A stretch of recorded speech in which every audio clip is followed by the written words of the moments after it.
There are risks for Putin. Risk of a weakening economy, risk of bad decisions, risk then of extreme pressure on the exchange rate and the banking system. We need to wake up, right? We need to get serious about sanctions. We need to wake up and get serious about support for Ukraine. The world has changed. Trump became president. What's the current situation with the Russian economy if no additional sanctions are imposed? Well, the Russian economy is moving on. It's in a difficult place, but it's not crashing. There's a lot of durability. Putin knew the war was going to happen. If you go way back to 2022, he built up buffers, huge foreign exchange reserve buffers. They deleveraged, they reduced debt. The Russian economy was running fiscal and current account surpluses in the run-up to the full-scale invasion. They've worn away some of that durability. Some of those reserves have been reduced because of sanctions, but there's still quite a lot left, right? So it's not collapsing. Growth is pretty mediocre. Inflation is rising. The Russian authorities are having to make difficult decisions with rising inflation, pressure on the exchange rate. Obviously, ruble through 100 and was 115 at one point. I mean, that suggests that the current account and balance of payments position is not that strong. So the difficult decisions they're having to make is let the ruble weaken. That causes inflation. They have to increase interest rates. And interest rates obviously slow growth, right? So difficult choices are having to be made because sanctions are gradually eroding those buffers that were in place at the start of the full-scale invasion. The current interest rate in Russia is 21%, which is an all-time high. The inflation is still 9.5% last year to year. Is there a possibility that this will somehow weaken Russia and Russia's ability to wage war against Ukraine? Well, over time, yes. I mean, the longer the war goes on, the longer the sanctions. Sanctions aim to basically reduce the revenues that Russia gets from exports and increase the cost of imports. Again, to reduce the dollar inflow for the Russian economy to buy equipment and parts for bombs and things like that. We're seeing those difficult choices. You mentioned, interest rates have gone higher. We're seeing a diversion of resources from consumption to the military-industrial complex. I mean, ultimately, putting all those together, it means more pressure on the population through higher inflation, lower living standards, some shortage of goods. It's quite interesting, but many people expected the Central Bank of Russia to raise interest rates at the end of last year. They're 21%, inflation is rising. They didn't raise them because I think Putin intervened. Putin told the central bank, don't raise interest rates. When you start to do those non-market things, when you react to a difficult economic situation by not doing the thing that you should do, you end up with resource misallocation. So they're beginning to make mistakes, right? They're beginning to make the wrong economic choices. And that ultimately will cost them in terms of economic performance, right? So it's a difficult economic situation for the Russian authorities. It's not catastrophic yet, but as they begin to make some of those bad choices, not raising interest rates, the risk is you see more pressure on the exchange rate, a loss of confidence in the currency, and then ultimately, a run on banks and a run on the currency. I mean, we're not there yet. We're a long way from that, but it just shows that the longer the war goes on, there are risks for Putin. Risk of a weakening economy, risk of bad decisions, risk then of extreme pressure on the exchange rate and the banking system, which will reduce his popularity at home, I would suggest. We see that some domestic companies are raising concern about the high interest rate. We see Mr. Chemezov saying that it kills productivity, and it looks like there's an internal conflict now because Russia is running out of options what it can do to basically prevent stagflation. Are we reading this correctly?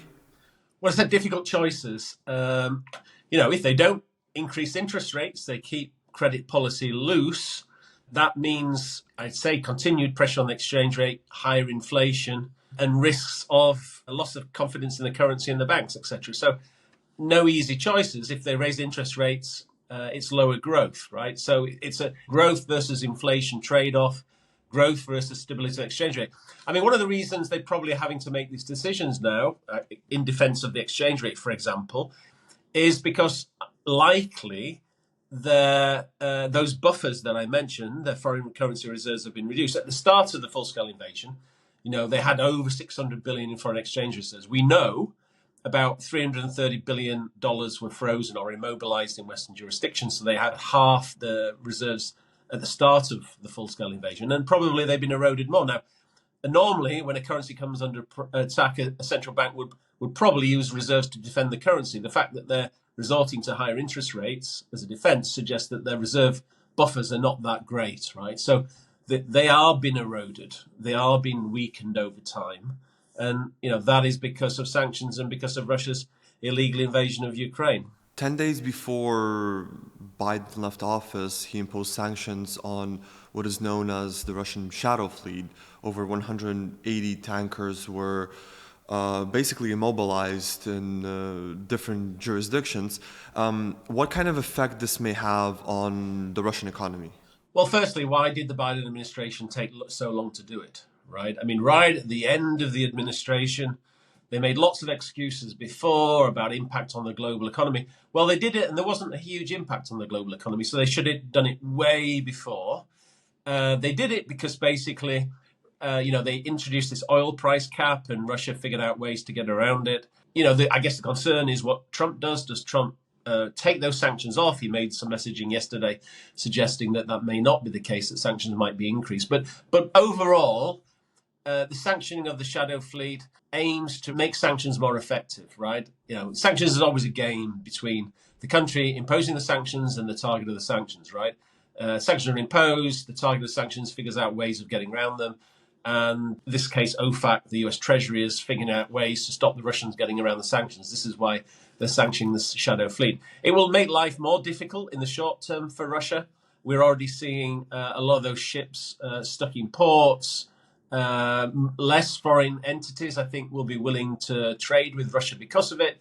And ultimately, it will mean less foreign exchange reserves go to Russia to be able to continue the war. I mean, that's ultimately the aim of the sanctions. But Russia will figure out ways to get around them. That's actually what happens with these sanctions. So we need to be clever in terms of how we police the sanctions.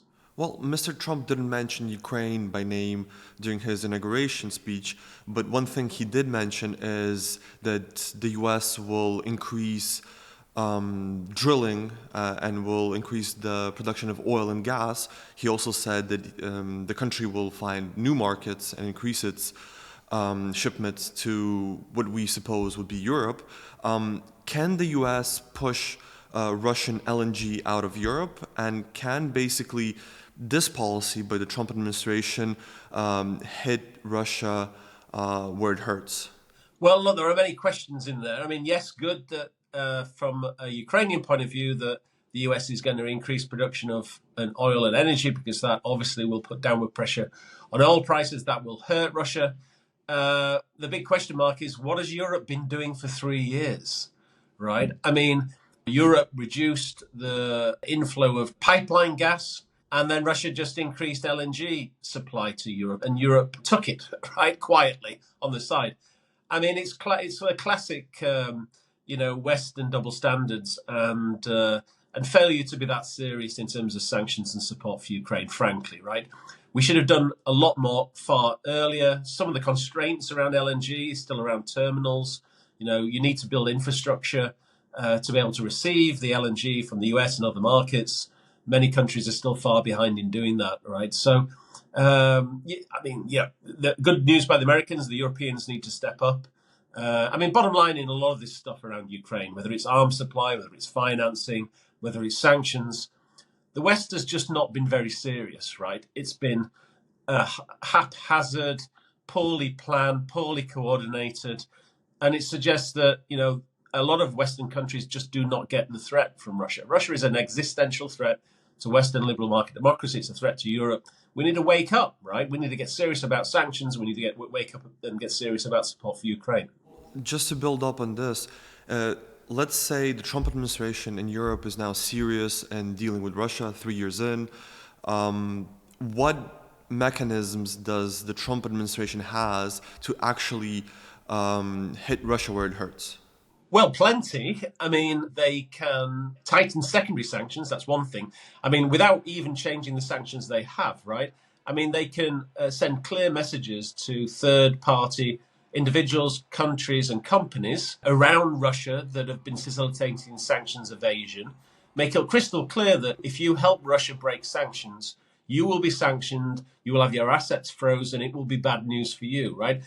Middle of last year, the Biden administration began to do that, and we saw some effect of that, right? So all the messaging has been that in the last 6 months, Russia has found it more difficult to break sanctions, right? So the Trump administration could do that without changing anything, particularly in terms of sanctions.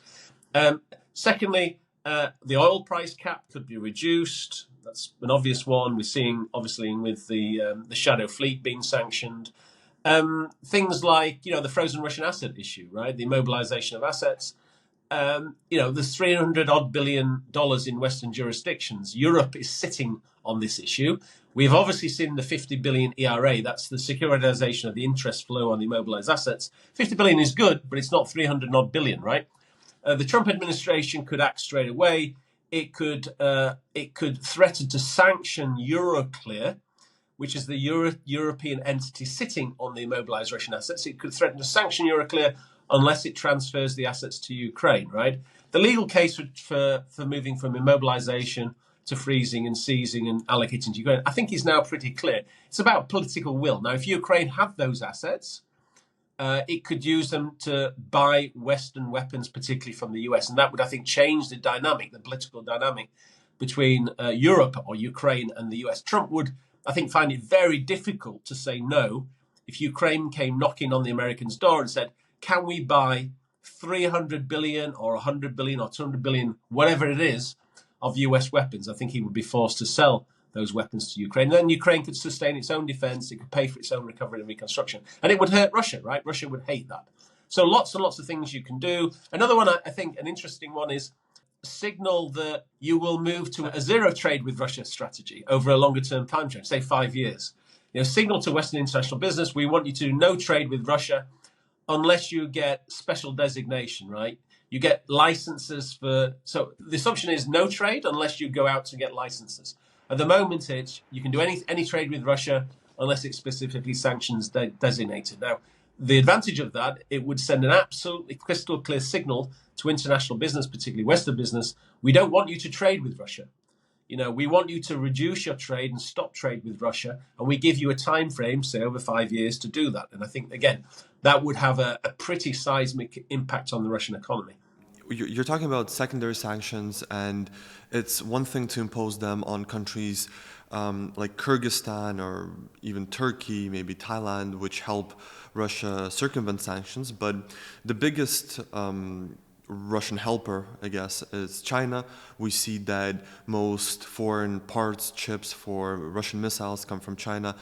They also are buying Russian oil. Is there a possibility to somehow influence China? And how important is China for the sustainability of Russia's war effort? Well, China, you mentioned China has been assisting Russia, but it could have done a lot more, right? I mean, the key relationship for China is not with Russia. The key relationship is with the USA, right? And I think the Xi administration has been very careful to moderate its support for Russia for not damaging the relationship with the US, right? And obviously there's lots of focus now on the Trump administration and obviously the tariff scenario, trade scenario. The US has leverage, right? I mean, it's one of the negotiating points. Ukraine will hope that, that somehow there's a deal where perhaps China helps stop the war in Ukraine, pushes Russia to moderate what it's doing, go into peace talks, accept a peace deal, perhaps in exchange for some moderation from the Americans in terms of what they do in terms of tariffs, right? I mean, unfortunately, it's part of the big game, right? It's part of the big negotiation between the US and China, ultimately. Hey, it's Deputy Chief Editor Alexei Sorokin here, and thank you for watching this video. Tomorrow, on January 23rd, the Kyiv Independent will be releasing its new documentary, Curated Theft, about how Russians were stealing valuables from occupied areas of Ukraine. To watch the documentary, or to watch videos like this, please subscribe to our YouTube channel via the link below.